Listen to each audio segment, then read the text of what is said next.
누가복음 강의 10번째 시간입니다. 10번째 시간이고 오늘 말씀의 제목은 하나님이 주목한 사람의 메시지입니다. 하나님이 주목한 사람의 메시지. 성경에 예수님의 사생애는 우리가 지난주에 살핀 12살까지 밖에 나오지 않습니다.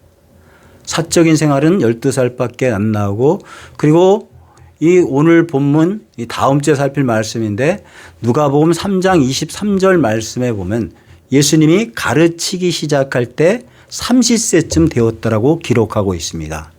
그러니까 예수님이 세례 요한에게 세례받고 공생애를 시작할 때 나이가 30세쯤 되었다고 성경은 말하고 있다는 것입니다. 그러니까 누가복음 2장하고 3장의 차이는 몇 년이에요? 18년이에요. 18년 차이에요. 그러니까 지금 누가복음 3장에 들어와서 세례 요한이나 예수님의 나이가 30세쯤 되는 어른이 되었다는 것입니다. 자, 누가복음의 저자인 누가는 제가 앞에서 얘기했듯이 의사이자 역사학자입니다. 근데 이 사람 이 신약 성경의 유일한 역사서인 사도행전을 쓰기도 했지만 역사학자답게 지금 예수님이 이제 공생의 사역을 시작하는 그 시점에 그 주변 정세와 이스라엘의 상황이 어떤지를 의도적으로 설명하기 위해서 이 오늘 본문 1절, 2절 말씀에서 여러 인물들을 갖다 등장시키고 있습니다. 이 의도적인 것 같아요, 제가 보기에는요. 자, 제가 1절, 2절 말씀 천천히 읽어드릴 테니까 여기 1절, 2절 말씀에 몇 사람이 나오는지 여러분들 숫자를 한번 세보세요. 1절, 2절 말씀 제가 한번 천천히 한번 읽어드릴게요. 디베rio 황제가 통치한 지 15해 곧 본디오 빌라도가 유대의 총독으로 헤롯이 갈릴리의 분봉왕으로 그 동생 빌립이 이두레와 드라고릿 지방의 분봉왕으로 루사니아가 아빌레레의 분봉왕으로 안나스와 가야바가 대제사장으로 있을 때 하나님의 말씀이 빈들에서 사가랴의 아들 요한에게 임한지라. 자, 몇 명이 나와요? 예? 손가락 해보세요. 8명이요? 아니에요. 아니에요. 7명 아니에요. 9명이에요. 9명. 제가 한번 읊어볼게요. 자, 로마 황제 디베로가 나오죠. 그 다음에 빌라도가 나오고, 그 다음에 분봉왕 헤롯하고 빌립하고 루사니아가 나오고, 대제사장 안나스 가야바가 나오고, 사가랴하고 누가 나와요? 세례 요한. 이렇게 해가지고 9명입니다. 근데 여기 앞에 나오는 5명. 디베레 황제하고 빌라도하고 헤롯과 빌립과 루사니아가는 정치 권력자입니다. 그리고 이 안나스하고 가야바는 대제사장이에요. 대제사장이에요. 그리고 사가랴하고 누구예요? 세례 요한은 거기 이렇게 정치 권력도 가진 사람도 아니고 대제사장은 아니었습니다. 사가랴가 제사장이었지만. 자, 이게 누가가 의도적으로 보여주고 있는데 디베레 황제는 누구예요? 그 시대의 최고의 권력자입니다. 그리고 빌라도는 그 권력을 가진 디베레가 이스라엘의 총독으로 파견한 사람이고, 이스라엘의 분봉왕 3명, 그 헤롯, 빌립, 루사니아가, 이 루사니아가는 저도 처음 들어본 이름이어가지고 자료를 찾아보니까 별로 이렇게 나오지가 않더라고요. 보니까 이 3명의 분봉왕은 이 권력자이기 때문에 그 시대 모든 사람들이 스포트라이트를 갖다 다 받고 집중했습니다. 그러니까 이 우리가 보기에는, 그 다음에 누가예요? 안나스하고 가야바죠. 이 안나스 같은 경우에, 가야바 같은 경우에는 관계가 장인어른하고 사이 관계입니다. 이 아마 안나스 제사장이 이 아들이 없었던 것 같아요. 여러분, 그 시대의 대제사장은 권력이 막강합니다. 이 지금 어때요? 이 천주교의 누구예요? 이거 교황, 그거하고는 게임도 안 될 정도로 그 시대에 그 사람들 그 지역에서 가진 권력은요 대단합니다. 그러니까 헤롯이 왕으로 세워지기 전에 이 대제사장 안나스 같은 경우에는 엄청난 그냥 권력을 가지고 제사장 노릇을 한 사람인데, 이 사람이 은퇴할 때 이 권력의 맛을 알고 자기 아들, 자기 사이를 갖다 가야바를 갖다 데우고 뒤에서 컨트롤했던 것 같습니다. 이 사람들이 모든 사람들에게 주목받고 스포트라이트를 받았는데, 성경은 이 사람들이 주인공이라고 얘기하지 않습니다. 성경은 이 사람들을 갖대요. 자, 누가는 이 모든 사람들을 쭉 나열하고 난 다음에 사람들이 이 사람을 주목하고 있었지만 쉽게 얘기하면 이런 거예요. 누가가 카메라 앵글을 갖다가 어때요? 로마 황실과 그리고 분봉왕들이 살고 있는 왕궁과 그리고 저기 로마 사령부 가이사라 빌립보를 비추고 또 그다음에 어디예요? 헤롯, 아주 화려한 헤롯 성전을 비추었지만 잠깐 비추었어요. 잠깐 비추었어요. 그리고 그 앵글을 갖다 카메라 앵글을 0.5 잡은 데가 어딥니까? 아주 예사로운 데가 아니죠. 어디야요? 지금식 그러면 핸드폰 하나 없이 그냥 후질구레하게 그냥 예사롭지 않게 살고 있는 빈들 광야 세례요한에게 맞췄다는 것입니다. 여러분, 누가가 이 1절, 2절 말씀을 갖다 이 많은 사람들을 갖다 나열하면서 그리고 그 시대 배경을 갖다 설명하면서 얘기하고자 한 것이 뭐예요? 예? 세상 사람들은 이렇게 정치 권력을 가지고 세상을 이끌어가고 그리고 엄청난 권위를 가지고 종교적인 권위를 가지고 사람들이 이끌어가는 사람들 주목하고 그 사람들을 갖다 스포트라이트를 받고 있지만 하나님이 주목하는 사람은 이 사람들이 아니라 누구요? 빈들에서 조용히 하나님과 독대하고 있는 세례 요한을 갖다 주목하고 있었다는 것입니다. 제가 오늘 말씀 설교 준비하다가 이런 생각이 들어가자 한번 편집해 봤습니다. 제가 1절 말씀, 2절 말씀 편집해서 한번 읽어 드릴 테니까 잘 들어보세요. 도널드 트럼프가 미국 대통령으로, 시진핑이 중국 주석으로, 김정은이 북한 주석으로, 이재명이 한국 대통령으로, 그리고 아무개 목사가 장로교 감리교 총회장으로 있을 때 하나님의 말씀이 저 강원도 산골 작은 교회에서 아침 저녁으로 기도하면서 하나님을 찾는 아무개 목사에게 임하니라. 제가 이 말씀 편집하면서요 이런 생각이 들었어요. 제 개인적으로는요. 정말 이름 없이 빛도 없이 저기 선교지에서 오지에서 하나님 겸손하게 잘 섬기면서 신실하게 살아가고 있는 그 하나님의 종들이 위로를 받았으면 좋겠다는 마음 가지고 이렇게 한번 적어봤습니다. 정말 그래요. 저는 선교도 나가봤잖아요. 선교지에서 그리고 정말 사람 살아가기 불편한 환경 속에서 신실하게 하나님 잘 섬기면서 맡겨진 사명 잘 감당하는 그런 사람들에게 특별한 하나님의 은혜가 임했으면 좋겠습니다. 남들이 볼 수 없는, 남들이 깨달을 수 없는 그러한 하나님의 은혜가 임하기를 갖다 저는 소망합니다. 사실 그래요. 지금 이 한국교회가 대한민국이 멀쩡한 것이요. 정치가 때문에 저 큰 교회 목사들 때문에 이 나라가 멀쩡한 것이 아니라 저 오지에서 힘든 곳에서 누가 알아듣지 못 알아듣든지 있는 자리에서 신실하게 나라와 민족을 위해서 기도하고 하나님 앞에 자기에게 주신 사명 잘 감당하는 그러한 신실한 하나님의 종들이 있기 때문에 저는 이 나라가 한국교회가 그래도 견디고 있다고 그렇게 생각하고 있습니다. 자, 여러분 오늘 본문 말씀을 보니까요. 하나님의 말씀이 어디에 임했어요? 광야 빈들에 임했죠. 우린 광야 생각하면 어때요? 모래바람 일어나는 그러한 사막을 갖다 생각하는 경우가 있어요. 근데 유대 광야하고요. 유대 사막은 유대 광야는 조금 달라요 보니까요. 제가 유튜브에서 성지순례 그 프로그램 중에서 광야 체험이라는 프로그램을 보니까요. 그 다윗이 사울의 칼날을 피해가지고 미치광이 사울의 칼날을 피해가지고 여기저기 도망다녔던 그 엥게디 광야 같은 경우는 야, 참 신기하더라고요. 작은 폭포도 있더라고요 보니까요.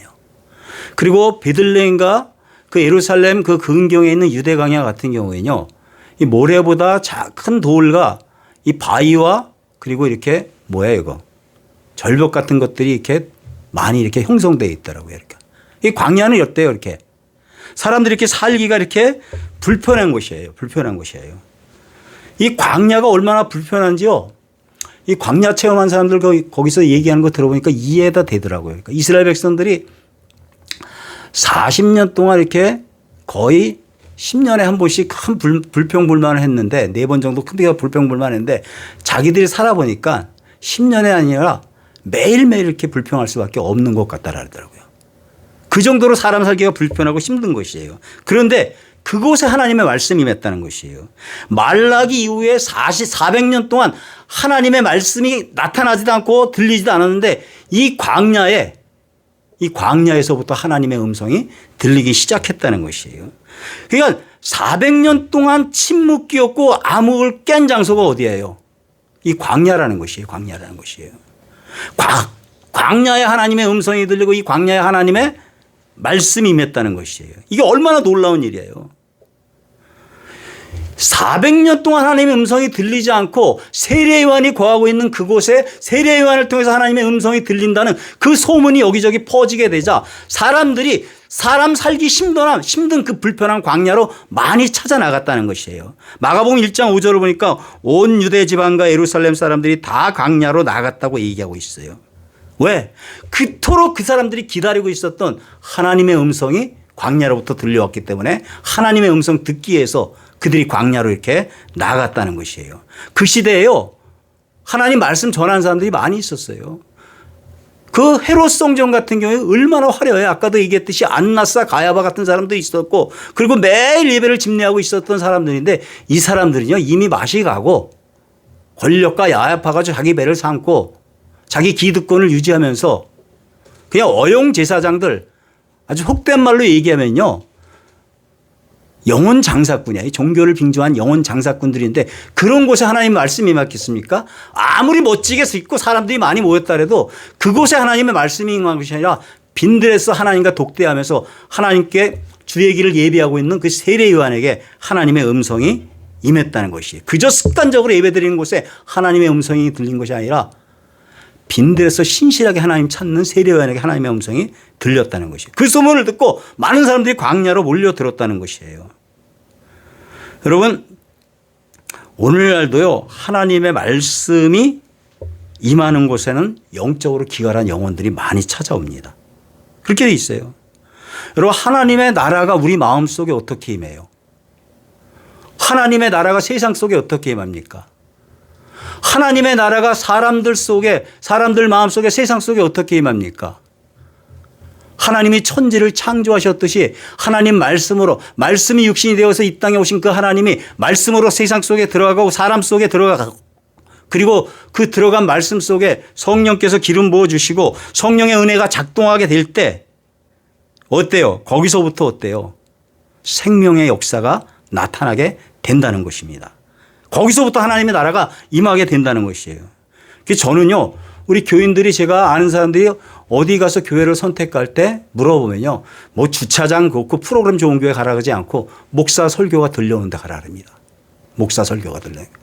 하나님 말씀 들려주는 하나님 말씀이 들려오는 그런 교회 가라고 이렇게 얘기합니다. 왜?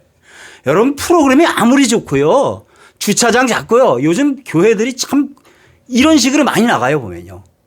아주 교회 좋은 프로그램 아이들 따로 거기서 그냥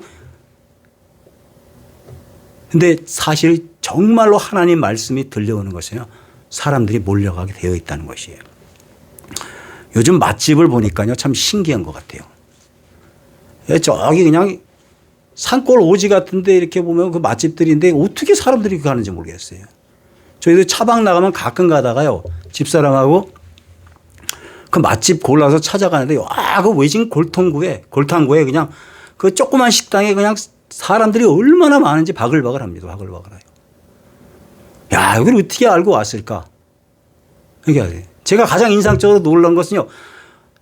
저 어디 가서 그렇게 기다리지 못해요. 근데 우리 집사람은 잘 기다리는데 그 강릉에 가가지고 그 변두리 쪽에 어떤 커피숍 같은데 아유 시설도 뭐 시설이라고 말할 것 없어요. 그 옛날 방앗간인가 방앗간을 갖다 슬쩍 개조해가지고 그냥 시설도 엉망인데 그냥 커피숍 이름이 정미소 맞죠? 네, 정미소인가 했는데 아이씨 그냥 빨리 가고 싶은데 우리 집사람 또 먹고 간다고 한참 쭈그리고 앉아서 기다렸는데 한참 기다리다가 커피가 나오는데 시그니처 커피가 그 집거 나왔는데 야 진짜 맛있더라고요. 진짜 맛있어. 야 이래서 사람들이 기다리는 거였어요. 이래서 신기하기도 했습니다. 맛있으면 사람들이 몰려가는 거예요. 이렇게요. 저는요 지금 우리 교회 유튜브도 신기해요. 우리 교회 유튜브도요 지금요. 제가요 여러분들 유튜브 잘할 적에 그 많은 교회 하는데 나까지 무슨 숟가락 얹을 필요가 있냐고 생각했어요. 그래서 안 하려고 했어요. 그리고 제 설교가 필터가 좀 없잖아요. 그냥요. 안 하려고 했는데 요즘 하다 보니까요 이게 신기하더라고요. 매주마다 600명 이상 들어와서 제 설교를 들어요. 그게 많은 조회수 많은 거냐? 1,700명이 넘어갔더라고요. 그러니까 1,700이요. 이렇게. 참 신기하지 않아요?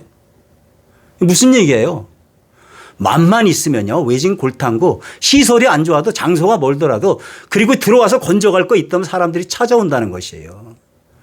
그 광야가 그런 곳이었지만 그 광야에 세례요한으로부터 하나님의 음성이 돌려오니까 많은 사람들이 그렇게 몰려왔다는 것이에요. 몰려왔다는 것이. 그 기갈한 영적으로 가난 영혼들이 하나님 말씀 듣기 위해서 그들이 영원히 살기 위해서 그 광야까지 그 불편한 곳까지 찾아왔다는 것입니다.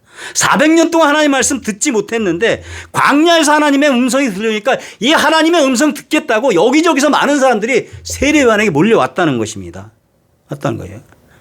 신명기 32장 10절을 보니까 여호와께서 그를 황무지에서 짐승이 부르짖는 광야에서 만나시고 호위하시며 자기의 눈동자같이 지키셨도다.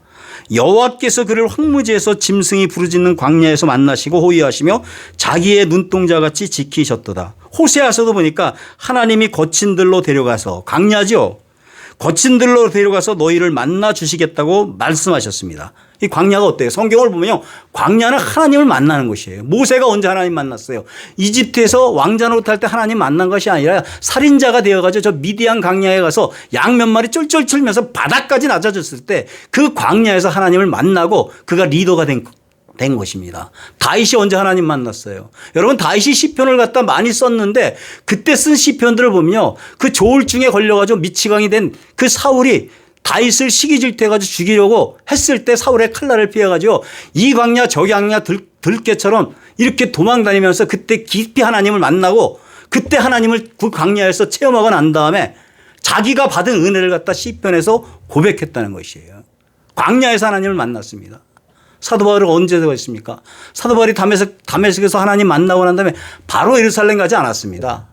아라비아 광야까지 가서 3년 동안 하나님과 독대하면서 하나님의 음성을 들었습니다. 광야는요, 하나님의 음성을 듣는 곳이에요. 광야는 하나님의 음성을 듣고 거기서 우리가 다져지는 것이에요. 제가 목회하던 교회에 이 포스코 전무, 이 대기업에서 전무까지 가면 그 사람들 말로 스타라 그러더라고요. 굉장히 잘 나가던 집사님이 있었어요. 이분이 시골에 와서 저를 좋아해가지고 우리 교회 등록하고 다니고 저한테 제자훈련까지 했는데 이런 말을 하더라고요. 이런 말이에요. 돈도 많이 벌어가지고 서울에 아파트도 몇 채 가지고 있고요. 시골에 여기저기 땅도 많이 사놓고 그 양평에다요. 펜션도 그 대명 비발디 밑에 엄청나게 크게 이렇게 사람 채워놓고 생겼어요. 근데 이분이요. 잘 나갈 때는 교회 앞에 집이 있었는데 교회 잘 안 나갔대요. 근데 이 못 쓸 병에 걸린 거예요. 암에 걸린 거예요. 암에 걸려가지고 이분이 지푸라기라도 잡는 심정으로 교회 갔는데 전에는 교회 가도 하나님의 음성이 들리는 것이 아니라 그냥 매일 그냥 부동산 시세하고 주가 정보하고 그냥 이런 것들만 들리고 자기가 그렇게 생각했는데 그날은 하나님의 음성이 교회에서 들려오더라는 것이에요. 그냥 암 죽을 병에 걸려가지고 포기하고 있었는데 하나님 음성이 들리니까 소망이 생기더라는 것이에요. 그래서 이 사람이 굉장히 똑똑한 사람이에요. 그래서 좋은 대학 나와가지고. 그래가지고 자기가 성경을 직접 보는데 그때 하나님의 음성을 들으니까 소망이 생기더라는 거예요. 소망이. 그제서부터 이 사람이 하나님 제일주의의 삶을 갖다 살아가게 되는 것이에요. 이 혹독한 인생의 광야를 만나고 난 다음에 하나님의 음성을 갖다 이분이 들었다는 것이에요. 여러분 광야는요 하나님의 음성이 들리는 곳이에요. 광야는 하나님의 음성을 들을 수 있는 곳이에요. 우리가 살아가면서 이런 물리적인 광야가 아니라 인생의 광야를 만날 수 있습니다. 어때요? 몸에 못쓸병이 걸리거나 사업이 망하거나 인간과 가정에 문제가 생겼을 때 이런 혹독한 광야를 만났을 때 그때가 여러분 하나님의 음성을 들을 수 있는 기회라는 것을 우리가 인식해야 된다는 것이에요. 낭망하고 실망하고 절망하기보다 하나님의 사람들은 약속의 말씀 붙잡고 그 현실이 가혹하지만 거기서 하나님의 음성을 들어서 내 신앙이 더 업그레이드되고 내가 영적으로 신앙의 눈이 떠지고 하나님을 새롭게 발견할 수 있는 그러한 광야가 그런 것이 기회라는 것을 갖다 인식하는 신앙이 저와 여러분의 신앙이 될 수 있게 되길 바라겠습니다. 그때가 바로 하나님의 음성을 들을 수 있는 기회라는 것이에요. 여러분 광야는요 사람 소리 세상 소리 들리지 않아요. 그래서 광야가 하나님의 음성을 들을 수 있는 곳이에요. 세례요한은요 어려서부터요. 이게 참 그래서 부모가 참 그것도 신앙에 좋은 저와 같아요. 이 광야를 갖다 어려서부터 나갔어요. 광야요. 하나님의 음성들은 어려서부터 했어요. 누가복음 1장 80절을 보니까 아이가 자라며 심령이 강하여지며 이스라엘에게 나타난 날까지 빈들에 있으니라. 자, 이스라엘에 나타날 까지 빈들에 있으나 사가라 엘리사벳이요.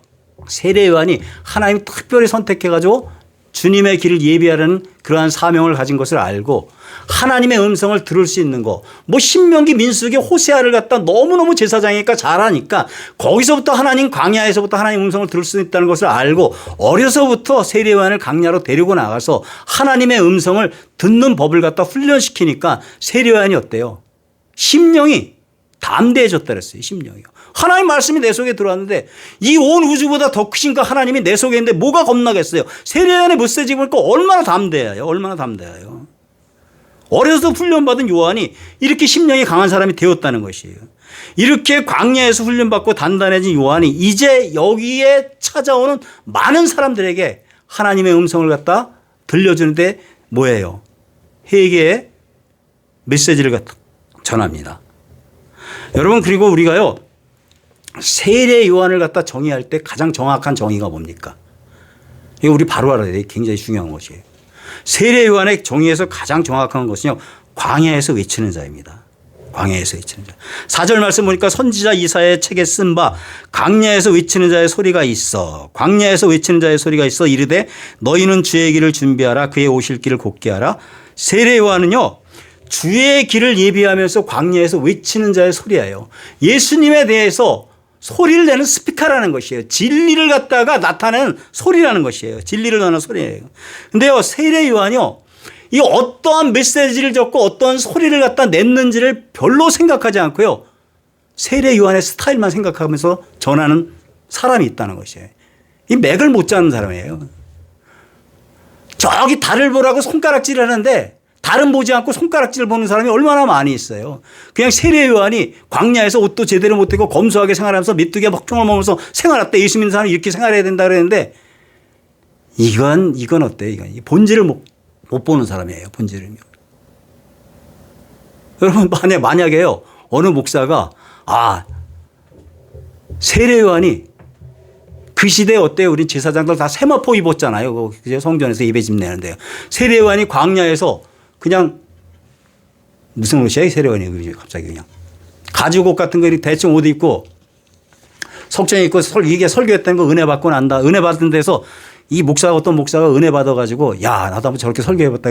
찢어진 청바지 입고 그냥 후질구레 나시티 입고 설교하면 교인들이 아침에 뭐라 하겠어요.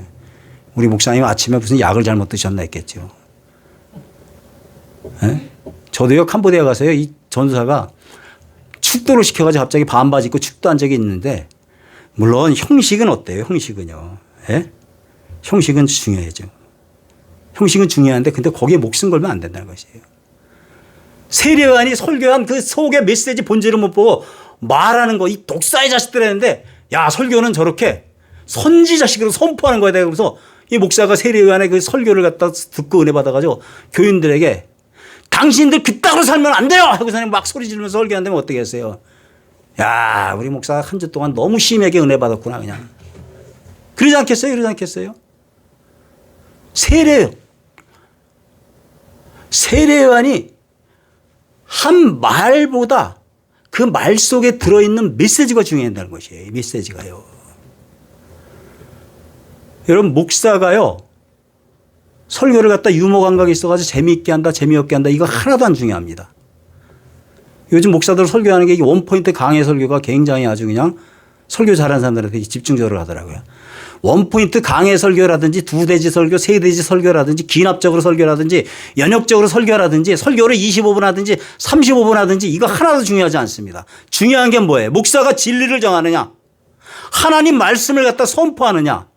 그거 가지고 목사의 설교를 판단해야 됩니다. 내 귀 즐겁게 하는 거 그거 가지고 목사의 설교를 판단해서 안 된다는 것이에요. 세례 요한의 메시지가 그랬다는 것이에요. 세례 요한의 그 메시지의 내용이 뭡니까? 내용이요. 3절 말씀 보니까 요한이요. 요단강부터 회개의 세례를 전파했습니다. 그리고 구체적으로 메시지를 하는데 7절 9절 한번 보겠습니다. 7절 9절이요. 7절하고 9절이요. 7절부터 9절까지요. 요한이 세례받으러 나오는 무리에게 이르되 독사의 자식들아 누가 너희에게 일러 장차올 진노를 피하라 하더냐. 그러므로 회개에 합당한 열매를 맺고 속으로 하나님이 우리 조상이라 말하지 말라. 내가 너희에게 이르노니 하나님이 능히 이 돌들로 아브라함의 자손이 되게 하시리라. 이미 도끼가 나무의 뿌리에 놓였으니 좋은 열매 맺지 아니하는 나무마다 찍어불에 던져지리라. 자, 여기 보니까 세례요한이 뭐라 그랬어요? 세례요한 찾아온 사람이 당신들 회개하지 않으면 망한다. 회개하라. 회개하라. 여러분 이건 세례요한이 그 사람들한테 우리와도 똑같아요. 우리도 회개하지 않으면 망해요. 회개하지 않고 이중생활하면 망합니다. 하나님 알아요. 내 남편은 모르고 아내는 모르고 자식은 모르고 부모는 모를지 모르지만 하나님 아십니다. 이중생활하고 삶을 고치지 않으면 우리도 망할 수 있다는 것이에요. 계속해서 이중하세요.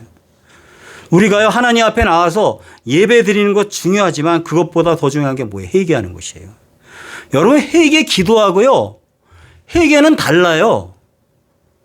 입으로 하는 것이 회개 기도는 입으로요. 입으로 하잖아요. 그죠? 하나님 한 주간 동안 부끄럽게 살았습니다. 용서해 주세요. 이건 회개 기도예요. 회개는요 삶의 방향을 바꾸는 것이에요. 회개라는 말이 헬라어로 메타노에오라는 단어인데 이 말은요 삶의 방식을 완전히 바꾸는 것이에요. 완전히 바꾸는 것이에요. 세례요한이요 이 회개의 메시지를 갖다 전하고 난 다음에 이스라엘 백성들에게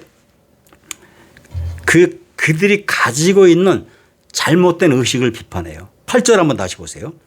그러므로 회개에 합당한 열매를 맺고 속으로 아브라함이 우리 조상이라 말하지 말라. 내가 너희에게 이르노니 하나님이 능히 이 돌들로도 아브라함의 자손이 되게 하시리라. 이스라엘 백성들은요 자기들이요 하나님의 백성이라는 아주 선민의식에 쩔어 있었어요. 쩔어 있었어요.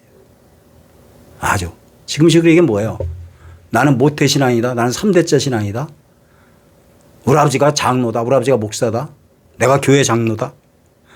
이런 특권의식을 가지고 하나님 말씀대로 살지 않고 형식만 가지고 있는 자기 의에 쩔어가지고 교만하게 살고 있는 그들에게 너희들 그 생각을 버리지 않고 바꾸지 않으면 망한다고 회개의 메시지를 담대하게 선포했다는 것이에요. 9절 보세요. 9절이요. 이미 도끼가 나무 뿌리에 놓였으니 좋은 열매 맺지 않은 나무마다 불에 던져지리라. 불에 던져지리라. 그리고 여기 뭐라 그랬어요? 독사의 자식들하고 몇 절이죠? 7절이죠. 7절. 제가 이 원고를 놓쳤네요. 독사의 자식들아 했는데요. 이 성경 표현에서 점잖게 독사의 자식들인 거죠. 이 독사 새끼들아, 이 뱀 새끼들아 그냥 이건 좀 리얼하게 해야 되는데 잘 안 되네요. 그냥. 자, 그렇게 강력한 메시지를 전했는데 사실 이 독사의 자식이라고 말한 것보다 중요한 건 뭐예요?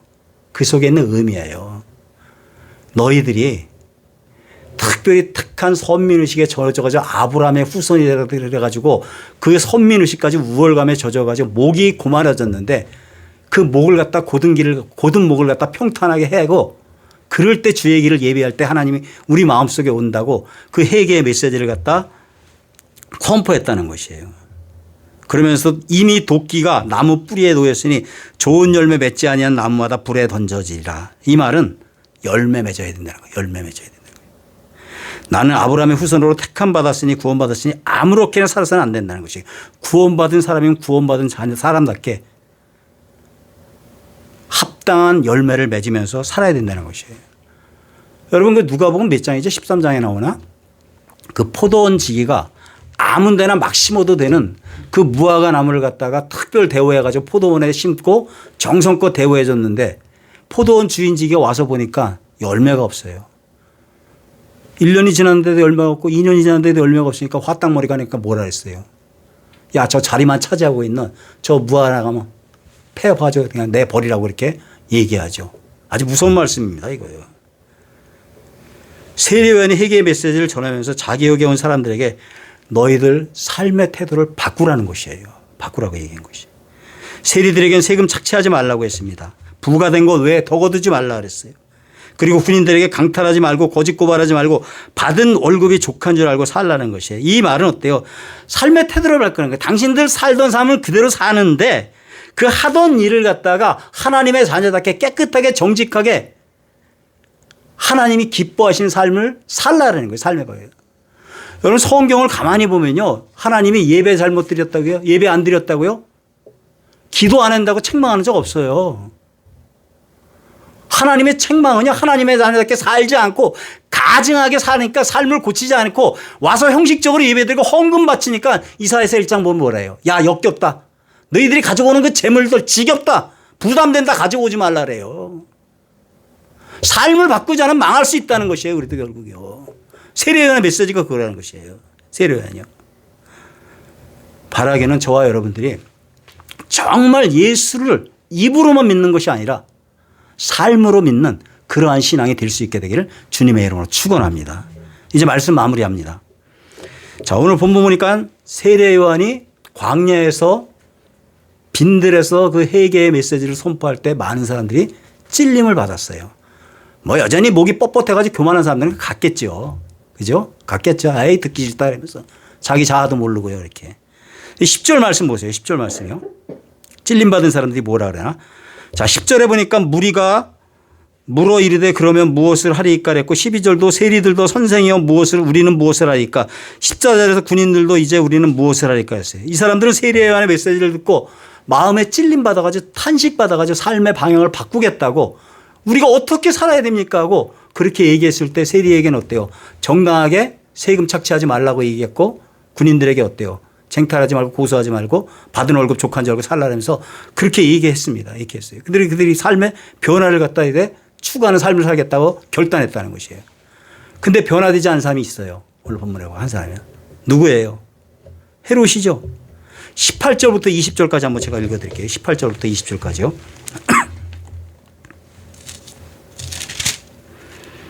또 그 밖에 여러 가지로 권하여 백성에게 좋은 소식을 전하였으나 분봉왕 헤롯은 그의 동생의 아내 헤로디아의 일과 또 자기가 행한 모든 악한 일로 말미암아 요한에게 책망을 받고 그 위에 한 가지 악을 더하여 요한을 옥에 가두으니라. 자, 세례 메시지를 듣고 요한을 어떻게 했어요? 옥에 가뒀습니다. 옥에요. 여러분 마지막으로요 우리가요 세례요한을 잡아서 옥에 가두고 이 헤롯이 세례요한을 잡아서 옥에 가두고 난 다음에 한 말을 갖다 한번 살펴보겠습니다. 사모님 한번 그 줌에다 한번 저거 띄워주세요. 마가복음 6장 18절부터 20절까지 한번 띄워주세요. 자, 제가 읽어드릴게요. 보세요. 이는 요한이 헤롯에게 말하되 동생의 아내를 취한 것이 옳지 않다 하였음이라. 헤로디아가 요한을 원수로 여겨 죽이고자 하였으되 하지 못한 것은 헤롯이 요한을 의롭고 거룩한 사람으로 알고 두려워하여 보호하며 또 그의 말을 들을 때 크게 번민을 하면서도 달갑게 들으니라. 여기 보니까 세례 요한의 설교를 갖다 어떻게 해요? 달갑게 들었다 그랬잖아요. 그죠? 그죠? 그 번민도 했다 그랬어요. 번민도요. 한마디로 얘기하면 어때요? 은혜 받고 깨달음도 있었다는 것이에요. 깨달음도요.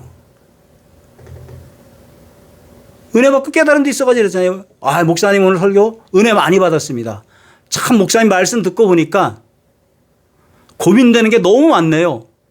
내가 내 삶을 고쳐야 될 게 너무 많네요. 그건요. 누구든지 할 수 있어요. 헤롯도 지금 그 얘기 했어요. 헤롯도 똑같이요.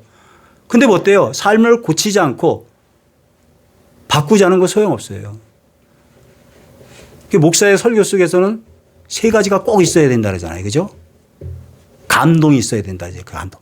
은혜가 있고 그다음에 깨달음이 있어야 되잖아요. 제일 중요한 게 뭐예요? 삶의 방향을 바꾸게 만드는 결단을 갖다 해야 된다는 거예요. 저는 이게 대한민국 목사님 중에서 옥 목사님이 제일 잘한 것 같아요. 그냥 쭉쭉 설교하면서 교인들 코너를 몰고 가가지고 그냥 마지막에 쏟아볼 적에는 그냥 야, 저 설교 듣고 저렇게 살면 변화되지 않을 사람 없겠다는 것을 느낄 정도로 잘하신 거예요. 우리 같은 사람 그런 영빨도 없고 뭐 그냥 결단하지 않으면 아무 소용 없다는 거예요. 결단하지 않으면. 삶 바꾸지 않으면요. 자기 삶을 바꾸지 않으면요.